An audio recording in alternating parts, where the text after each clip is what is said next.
क्या हम जो परंपराओं को निभा रहे हैं वे सच में धार्मिक हैं या सिर्फ सदियों चली आ रही रूढ़ियां हैं?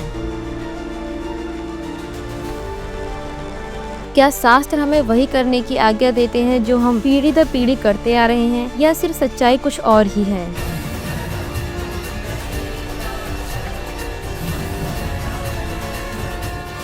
आज हम आपको एक ऐसी पड़ताल पर लेकर चल रहे हैं जहां हिंदू धर्म में प्रचलित मृत्यु भोज, श्राद्ध और पिंडदान जैसी परंपराओं का शास्त्रों के आधार पर विश्लेषण किया जाएगा। क्या यह सब करने से हमारे पूर्वजों को कोई लाभ होता है या सिर्फ ये एक अंधविश्वास मात्र है? सच्चाई जानने के लिए बने रहिए हमारे साथ इस वीडियो के अंत तक। आज हम आपको ऐसी जगह लेकर आए हैं, एक ऐसी पड़ताल में लेकर आए हैं जहाँ हमें पता चलेगा कि हिंदू धर्म में जो सदियों से रीतियाँ कुरीतियाँ चली आ रही है, क्या वो सही है, वो किस हद तक हमारी शास्त्रों से मेल खाती है। हम इस बात की जांच करेंगे। हमारे जो सब ग्रंथ है क्या वो इन रीतियों कुरीतियों को सही मानते हैं? जैसे कि हमारे जो हिंदू धर्म है उसमें मृत्यु भोज होता है, श्राद्ध होते हैं, पिंडदान होते हैं, तो वह कहाँ तक सही है, वो उसकी आज हम लोग यहाँ पर जांच करने वाले हैं। नमस्कार सर। सत साहिब जी। क्या नाम है जी आपका? मगराज दास। सर आप हमें ये बताइए कि जैसा हम हिंदू धर्म में जानते हैं लोग जो किसी का देहांत हो जाता है उसके बाद अंतिम संस्कार करने के बाद उसकी कई दिनों तक प्रक्रिया चलती है, मृत्यु भोज होता है, श्राद्ध होते हैं, पिंडदान होते हैं, तो आप इस बारे में क्या कहना चाहेंगे? देखो, सबसे पहले तो ये बात है कि अपने मन से कुछ भी करें उनसे हमें कोई लाभ नहीं है। अपने यदि हिंदू धर्म की बात करें तो हमारा मार्गदर्शन कौन करता है? हमारे पवित्र शास्त्र। यदि उसके अंदर मैंने बात करें तो अपनी पवित्र गीता और चारों वेद। अब यदि पवित्र वेदों के अंदर यजुर्वेद की बात करें तो उसकी बात करें तो वो हमें कहीं न कहीं मृत्यु के बाद किसी भी संस्कारों करने से मना करते हैं वो, क्योंकि उनसे कोई लाभ नहीं होता है। और यजुर्वेद अध्याय नंबर 40 का मंत्र नंबर 15 ये कहता है कि अंतिम संस्कार यानी दाह संस्कार करने के बाद में इंसान के पीछे कोई संस्कार, कोई क्रियाकांड नहीं करना चाहिए। उनसे इंसान को कोई लाभ नहीं होता है। क्यों? क्योंकि वो इंसान का शरीर जो आत्मा होती है वो निकल के और शरीर धारण कर लेती है, तो फिर वो कर्मकांड करने से और क्रिया करने से क्या लाभ? आइए मैं आपको प्रमाण बताता हूँ।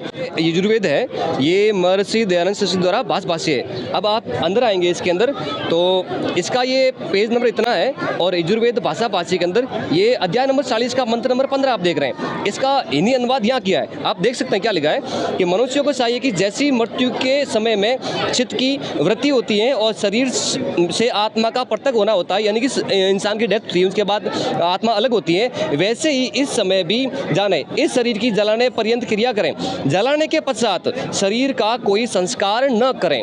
इसमें स्पष्ट लिखा हुआ है यजुर्वेद के अंदर कि जलाने के बाद में कोई इंसान का संस्कार नहीं होता है, फिर भी हम कर रहे हैं तो वो कहीं न कहीं हम शास्त्र विरुद्ध क्रिया कर रहे हैं, इस वेदों के विपरीत क्रिया कर रहे हैं, तो कहीं न कहीं वो इंसान को नुकसान करने वाली होती है। इसका प्रमाण एक और आपको दिखाते हैं। अपने हिंदू धर्म के अंदर एक शास्त्र, इसका नाम है गरुड़ पुराण। आप इधर आइए, ये गरुड़ पुराण है, साधुदार साधु लिखा है और ये गीता प्रेस गोर से प्रकाशित है। आप इसके अंदर आ सकते हैं, मैं आपको दिखाऊं। इसके अंदर ये पेज नंबर इतने लिखे इसके अंदर, इसमें क्या लिखा है कि किसी के मरणासोस में एकादश साल तक भोजन करने वाला कुत्ता होता है। अब इनको सोच करके, इनको पढ़ करके कोई भाई ऐतराज कर सकता है, लेकिन हम नहीं कह रहे हैं, अपने शास्त्र कह रहे हैं। तो क्या लिखा है, दोबारा पढ़ते हैं। इसमें क्या लिखा है कि किसी के मरणासोस में एकादश साल तक भोजन करने वाला कुत्ता होता है, उसको कुत्ते की जोनी प्राप्त होती है, और हम सब ऐसा कर रहे हैं, तो वो कहीं न कहीं शास्त्र के विरुद्ध क्रिया है। देव द्रव्य भोक्ता देवलोक ब्राह्मण मुर्गे की योनि प्राप्त करता है, और इसके अंदर लिखा है कि इसके अंदर जो ब्राह्मण भोजन करता है वो मुर्गे की योनि प्राप्त करता है। तो इन दोनों से ये सिद्ध हो गया कि कहीं न कहीं मृत्यु के बाद में जो अपन क्रियाक्रम करते हैं, कर्मकांड करते हैं अंतिम संस्कार के पश्चात, वो मनुष्य को नुकसान देने वाला ही होता है, वो शास्त्र विरुद्ध क्रिया है।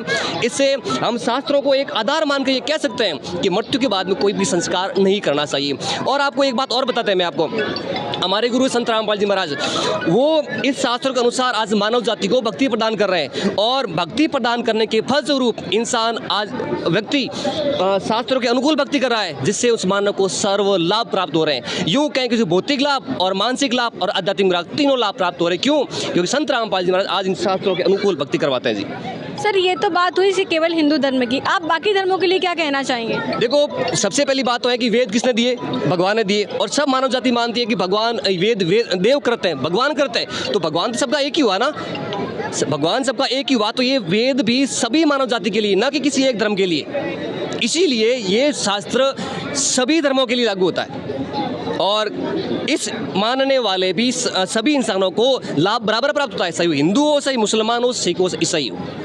सर बाकी धर्मों में हमें जो श्राद्ध पिंड है वो देखने को नहीं मिलते, वहाँ पर अलग प्रकार की भक्ति देखने को मिलती है। तो क्या संत रामपाल जी महाराज ने उनकी सदग्रंथों के अनुसार भी कोई प्रमाण दिखाए हैं? बिल्कुल दिखाए जी, उनको भी कहा है, बराबर कहा है उनके अंदर भी। उन्होंने जैसे मुसलमानों की बात करें तो उन्होंने कुरान शरीफ खोल के बताइए, उन्होंने सूरत फुरकान 25 आयत नंबर 52 से 59 के अंदर ये स्पष्ट कहा है। उसके अंदर स्पष्ट लिखा हुआ है कि उस अल्लाह की जानकारी आप किसी बाखबर से पूछो, और बाखबर और कोई नहीं, आज संत रामपाल जी महाराज है। उन्होंने स्पष्ट कह दिया है कि वो संत रामपाल जी महाराज जी है। उन्होंने स्पष्ट कह दिया कि यदि मुस्लिम धर्म को भी अल्लाह सही है तो उनको भी बाखबर की शरण में आना पड़ेगा।